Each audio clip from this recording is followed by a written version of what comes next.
alunos da Univesp, e bem-vindos ao curso de Pesquisa Operacional 2. Eu sou o professor Aníbal Tavares de Azevedo, da Unicamp, lá do Centro de Pesquisa Operacional, e hoje a gente vai ter a nossa primeira aula. Eu vou comentar um pouquinho sobre o que a gente vai ver na primeira semana. Essa aula, então, vai ser uma espécie de resumo, breve resumo sobre as coisas que a gente vai ver na primeira semana de Pesquisa Operacional 2. Então, vamos ao conteúdo. Então, lá em Pesquisa Operacional 1, basicamente, a gente tinha falado de um problema que era relacionado a um modelo de produção de uma determinada fábrica, tá? E esse problema que a gente viu lá em Pesquisa Operacional 1, a questão central era mais ou menos a seguinte: a gente tinha dois produtos, um produto P1 e um produto P2, tá certo? E para cada produto, a gente tinha um lucro por unidade fabricada. Então, no caso do produto P1, a gente tinha um lucro de 5 por unidade. No caso do produto P2, a gente tinha R$2 por unidade produzida. E aí a questão toda era a seguinte: a gente tinha que considerar as restrições relativas à capacidade de produção. Então, como é que eram essas restrições? A gente tinha que observar, por exemplo, que existia uma máquina 1 que era só para processar o produto P1. Também existia uma outra máquina 2 que era só para processar o produto 2. Tá? Essas máquinas, elas têm uma capacidade de produção e que era dada em unidades de tempo. Então vamos verificar o que eram essas capacidades de produção. No caso da máquina 1, ela tinha disponível 3 unidades de tempo. No caso da máquina 2, eu tinha 4 unidades de tempo. Tá? E além dessas duas máquinas, o que a gente tinha que levar em consideração? Uma máquina 3, que poderia processar tanto o produto 1 quanto o produto 2. Tá? Então, essa máquina 3, ela vai servir tanto para o produto 1 e 2, sendo que a capacidade dela era de 9 unidades de tempo. Tá? O que era importante a gente tomar cuidado? É que o produto 2 vai gastar o dobro do tempo do produto 1, sendo que o produto 1 vai gastar 1 unidade de tempo nessa máquina 3 para ser processado. Tá? Então, o produto 1 gasta 1 unidade de tempo para ser processado na máquina 3 e o 2 vai gastar o dobro de tempo. Tá? Ok, então vamos verificar esse enunciado, como é que a gente pode formalizar isso em termos matemáticos. Então vamos lá. Aqui está a questão do fluxo. Então, aquilo que eu tinha comentado sobre o processamento do produto 1 está resumido nessa figura. Tá? O produto 1 começa aqui pela máquina 1, depois ele vai passar para a máquina 3 e quando ele sair da máquina 3, automaticamente você tem um produto finalizado, o produto 1. Entrou como matéria-prima, eu terminei aqui com o produto 1. Tá? Para a gente entender melhor como é que é essa dinâmica de fluxo, eu vou mostrar um outro gráfico aqui que vai ajudar a gente a entender. Vamos supor que eu tivesse aqui processamento apenas do produto 1. Então entram 3 unidades aqui de matéria-prima para o produto 1 e eu vou gastar então nessa máquina 3 unidades de tempo. Depois que eu saio da máquina 1 para a máquina 3, o que vai acontecer? Essas 3 unidades aqui do produto 1 vão gastar 3 das 9 unidades de tempo da máquina 3 para ser processados, e aí finalmente eu tenho um produto final 1, 3 unidades desse produto final 1. Tá? Muito bem. Então agora que a gente entendeu como é que funciona o fluxo do produto 1, vamos dar uma olhadinha no fluxo do produto 2. Então o fluxo do produto 2 vai funcionar de que forma? O produto 2 vai passar pela máquina 2, vai começar como matéria-prima pela máquina 2, depois ele vai passar para a máquina 3, aqui ele vai gastar o dobro de tempo, 2 unidades de tempo para fazer um produto aqui ser processado, um produto 2, e ao final dessa máquina você tem um produto final finalizado, o produto 2 finalizado. Tá? Agora a gente vai entender então como é que a gente pode ver as capacidades das máquinas, como é que elas vão ser consumidas conforme passa o produto 2. Então, vamos dar uma olhadinha ao seguinte: vamos supor que só tem o produto 2. Né? Então, o que significa isso? Vai ter 4 unidades do produto 2 aqui, passando pela máquina 2. Essas 4 unidades vão gastar 4 unidades de tempo dessa máquina. E após isso, eu vou passar para a máquina 3 essas 4 unidades. Repara que eu gasto o dobro de tempo se eu tenho 4 unidades e cada uma gasta 2 unidades de tempo, então eu vou gastar 8 unidades de tempo das 9 que essa máquina 3 tem, tá? Obtendo esse produto final aqui. Tá? Então a questão agora que a gente está verificando é que existe um compartilhamento de recursos. E isso vai afetar quais soluções eu posso obter e qual deve ser o nosso portfólio ótimo em termos de número de produtos do P1 e do produto 2. Tá? Então, antes da gente continuar, eu queria fazer a seguinte pergunta: como é que a gente formula isso matematicamente? Tá? Como é que a gente vai formalizar isso do ponto de vista de equações? Então, o que eu vou fazer? Eu vou fazer o seguinte, olha, eu vou olhar que eu tenho que conjugar esses fluxos P1 e P2, tá certo?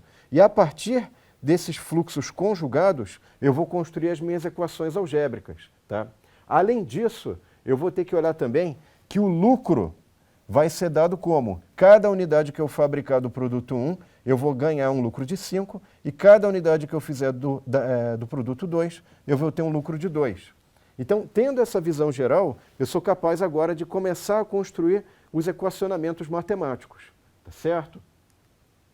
Então, vamos a eles. Como é que eu vou escrever? Então, aqui eu tenho os meus fluxos. Repara que aqui, nesse fluxo, nesse primeiro fluxo aqui, eu não especifiquei um valor para x1, né, para o produto 1. Quanto que vai ser de produção do 1? Eu não faço ideia, então eu coloquei um x1 aqui, tá?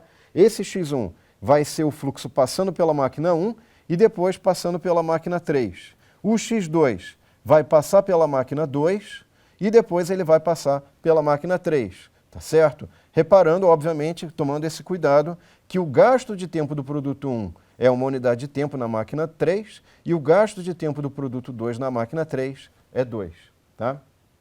Muito bem. Então, o que a gente pode falar agora sobre a máquina 1? Como é que a gente pode construir um equacionamento algébrico? A gente pode falar, olha, eu não sei quanto que eu vou produzir de produto 1, mas isso tem que ser menor ou igual a 3 e maior ou igual a 0. Eu não posso ter uma produção negativa, tá? E além disso, aí sim vem a restrição agora relativa à máquina 1. Repara que eu vou transformar a quantidade de produtos 1 em tempo. Por quê? Eu sei que nessa máquina 1, uma unidade de produto 1 vira uma unidade de tempo que vai ser consumida da máquina 3. Tá? Com esse truque, a gente vai então agora fazer a mesma coisa para o produto 2. Tá certo? Então, como é que eu vou fazer isso para o produto 2? Repara que aqui eu tenho a capacidade da máquina 2, né? Qual é a capacidade de produção em termos de produto 2 aqui? Menor ou igual a 4 e não pode ter produção negativa, tá? E aí, o que vai acontecer agora? Eu saí da máquina 2, eu vou para a máquina 3. Repara que agora, na máquina 3, eu tenho uma restrição interessante, que vai conjugar os fluxos dos dois produtos. Então, basicamente, eu tenho aqui, olha, quantidade de produto 1, aqui eu tenho o tempo, que eu estou multiplicando aqui pela quantidade de produto 2. Isso aqui é a capacidade da máquina 3, que é 9, tá certo? Então agora a gente conseguiu construir as equações relativas às restrições de recursos. Como é que vai ficar a função objetivo? Então a função objetivo nossa, ela pode ser escrita como, olha, cada uma unidade produzida do produto 1 vai ser multiplicada por um lucro de 5, que é esse valor aqui. E cada uma unidade do produto 2 vai ser multiplicada por 2, que é o lucro que você obtém ao produzir o produto 2. Isso tudo é a nossa função objetivo Z, que é o nosso lucro que a gente quer maximizar. Tá? Então, muito bem, conseguimos construir o nosso modelo. Eu vou mostrar um resumo do que foi feito até agora. Tá? Então, basicamente, o nosso modelo está aqui, o nosso equacionamento algébrico está todo reunido aqui. Tá certo? E aí vem uma questão interessante. Como é que eu resolvia isso? Eu usava o método gráfico. Isso aqui basicamente é uma região que está delimitando, aqui eu tenho quantidade de produto 1, repara que aqui eu tenho de 0 até 3, e quantidade do produto 2, de 0 até 4. E aqui eu tenho as restrições das máquinas, que eu acabei de colocar agora há pouco. Tá? Isso tudo são regiões possíveis do meu problema. Tá? Tudo que estiver dentro dessa região é uma solução factível. Muito bem. E como é que a gente podia escolher essas soluções? A gente sabia, por um teorema lá de programação linear, que a solução é sempre um ponto extremo do nosso conjunto de possíveis soluções, do nosso conjunto de soluções factíveis. Tá? E no caso, a solução ótima aqui era essa solução aqui, tá? Que a gente obtinha usando um solver de programação linear. Tá? Só que, o que a gente não fez em pesquisa operacional 1, que a gente vai considerar agora em pesquisa operacional 2, soluções inteiras. Você não pode colocar, por exemplo, meio navio, meio avião, meio carro, isso não é possível. Então a gente agora vai considerar esses pontinhos aqui. Então as nossas soluções, por exemplo, aqui, ó, seria uma solução em que eu faço 0 produtos 1 e 3 produtos 2. Então cada pontinho desse aqui é uma solução inteira. É isso que a gente vai explorar nessa disciplina basicamente. Tá? Muito bem. Então agora o que a gente vai fazer? A gente vai falar um pouquinho sobre aquela questão que a gente tinha colocado no final lá de pesquisa operacional 1, que era o seguinte: a gente tinha várias possibilidades de produto. Tá? Então, a gente não tinha só 2 produtos. A gente podia considerar 6 produtos e cada produto tinha um fluxo diferenciado e um uso diferenciado das máquinas. Tá certo? Então, basicamente, o que a gente tinha que considerar? Basicamente, a gente vai considerar o seguinte, vou ilustrar como é que era essa questão. Então, vamos supor aqui que eu pegasse o produto 1. Se eu considerar o fluxo do produto 1, ele passa pela máquina 1, depois ele vai para a máquina 2 e vai embora. Está finalizado. Né? Repara que aqui, na primeira etapa, eu vou gastar 1 unidade de tempo para fazer um produto 1 e depois eu vou gastar 2 unidades de tempo para fazer 1 unidade do produto 1 na máquina 2. Tá? Então, esse era o fluxo do produto 1. E o que mais que eu tinha além disso? Né? Eu também tinha que levar em consideração as disponibilidades de tempo das várias máquinas que estão nessa tabela. Tá? E aí, é claro, eu tinha que considerar escolher 2 dos 6 produtos. Tá certo? Então, o que vai acontecer agora? Eu tenho essas 6 possibilidades aqui, cada produto vai me dar por unidade esse lucro que está dado nessa tabela. Então, eu tinha que fazer uma escolha. Será que, entre pares, por exemplo, será que é interessante eu colocar P1 com P2? Ou será que era mais interessante eu colocar P5 e P6? Né? O que daria maior lucro no meu portfólio?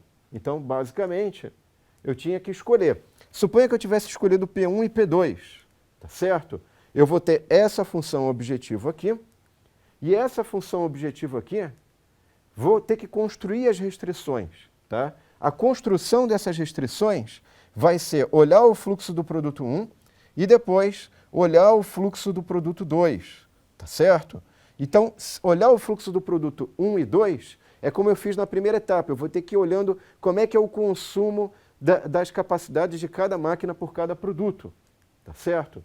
Então, aqui no caso, para esses 2 produtos, eu vou ter, primeiro, olhando essa primeira etapa do produto 1, eu vou ter essa restrição da capacidade da máquina 1. Depois, se eu olhar essa outra etapa aqui, que é o uso do produto 2 na máquina 4, vai me dar essa outra restrição.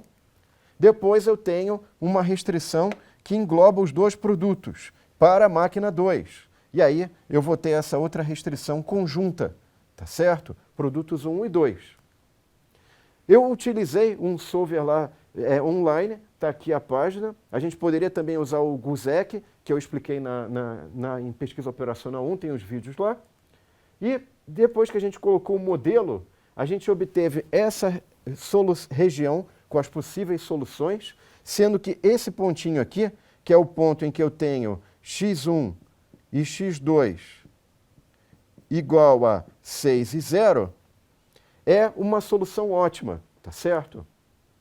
Então, essa solução ótima, a gente tinha um valor de função objetiva, ou seja, um lucro de 30, tá legal? E a gente observava que o gargalo aqui era a máquina 2, tá certo? Então, se eu fizesse um aumento da capacidade da máquina 2, eu poderia ter um aumento do lucro. Basicamente, aqui a gente, então, tem um resumo do que foi feito aqui, do que foi obtido com o modelo 1, tá? Um segundo modelo poderia ser obtido se eu colocasse os produtos 1 e 4. Então, nesse caso, eu vou refazer todas as deduções, só que agora olhando produtos 1 e 4. A nossa função objetiva agora, ela vai ficar diferente, ok? E também vai ficar diferente as nossas restrições. Então, basicamente, eu vou ter que olhar esses fluxos agora. O fluxo do produto 1 não muda, mas o fluxo do produto 4 é diferente. Tá? E aí, que restrições que eu vou obter? Vou obter a restrição em relação à capacidade da máquina 1, restrição em relação à capacidade da máquina 4, restrição em relação à capacidade da máquina 2 e, finalmente, uma restrição em relação à capacidade da máquina 3. Tá legal? E ao rodar esse problema, eu tenho uma região factível diferente do que eu tinha obtido antes. E a solução ótima é outro ponto extremo. Essa solução ótima, inclusive, vai me dar o quê? x1 igual a 6 e x4 igual a 6,5. Tá legal? E aqui a nossa função objetivo deu significativamente maior. Antes tinha dado 30 e agora eu consegui 49,5. Né? Aqui a gente também podia ver que as máquinas 2 e 3 eram um gargalo e, para finalizar, a gente tinha então essas diferenças aqui. Tá? Muito bem. Então, eu tenho esse diagrama de flechas aqui para vários produtos. Eu posso escolher vários pares de produtos, só que eu só posso escolher 2 produtos. Tá? Então, como é que a gente pode responder essa pergunta? Qual é a melhor combinação de 2 produtos, PI e PJ, que maximiza o lucro do meu portfólio? Então, como é que a gente vai responder isso? A gente vai precisar inserir novas restrições no nosso problema, que vão permitir modelar a gente esse problema com o problema da mochila. Então, a gente vai inserir restrições relativas ao problema da mochila. Tá? E o que é o problema da mochila? Né? Basicamente, o problema da mochila eu tenho vários itens, tá certo, que eu posso carregar na minha mochila. Quais deles vão ser colocados na minha mochila? Tá? Então, aquilo que eu coloquei agora, formalmente falando, eu vou ter uma variável que vai ser binária, ou seja, 0 ou 1, que vai dizer se eu vou colocar um determinado item, um determinado produto na minha mochila ou não. Se eu colocar o produto, o x1 para o produto 1 é igual a 1. Se eu não colocar o produto 4, por exemplo, I4 não foi colocado, então x4 igual a 0. E o que eu tenho que olhar com cuidado? Eu tenho que olhar também a capacidade da mochila. Tá? Essa mochila tem uma capacidade máxima que não pode ser excedida. A formulação matemática disso vai ser basicamente maximizar a utilidade de cada item que eu estou colocando na minha mochila, sujeito ao quê? Isso daqui dá o volume de cada item que está sendo colocado na mochila, não pode exceder a capacidade máxima da nossa mochila. Tá? Bom, pessoal, para mais detalhes sobre esses modelos, vão ter os vídeos que vão ser colocados como material adicional. Eu sugiro vocês olharem, vai ter tudo passo a passo. E essa aula, na verdade, foi uma espécie de resumo do que vocês vão ver nessa semana. Então, muito obrigado, eu espero que vocês tenham gostado e até a próxima semana. Tchau!